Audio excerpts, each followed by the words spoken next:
Well, and here's where I'll offend a lot of people. Torture does work, and it's probably more accurate to say that it can work. And it always has been kind of a potential tool in an interrogation that can make someone want to tell you whatever it is. Now, it can fail miserably, right? Certainly someone can lie under torture, and there are certainly studies that suggest that someone under duress is not going to remember things as well as if it were a cordial conversation.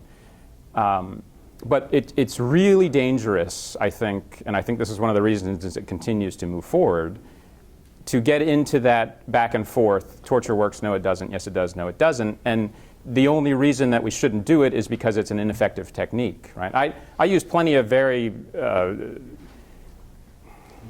non-aggressive techniques, to include as a police officer, right? Just having a conversation, and the person would lie to me, or the person would not cooperate. And so no matter what interrogation technique or approach you're using, it can fail.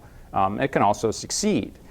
But if you get drawn into that argument about whether it works or not, then at least again in my opinion, you're missing what really matters, right? I mean, you could make the simple argument of course torture works, which is exactly why we shouldn't do it, right? It works because it breaks a human being apart. It destroys their hope, it destroys their will, right? Torture is essentially taking someone who doesn't want to cooperate, so their will, the voices in their head, their soul, what they are is telling them, do not cooperate with this person, for whatever reason. Some good reason, some bad.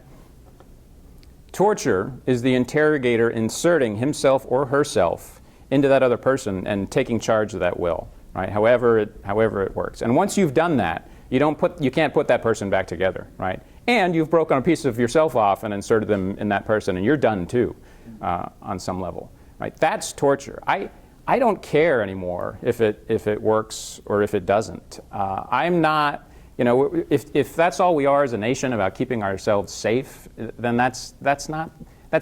We talked a little bit before about patriotism, right? I'm incredibly patriotic, but that's not the country I'm patriotic about, right? So, yeah, it doesn't matter to me anymore whether it works or not. It's just an issue that it's beneath basic moral and American values.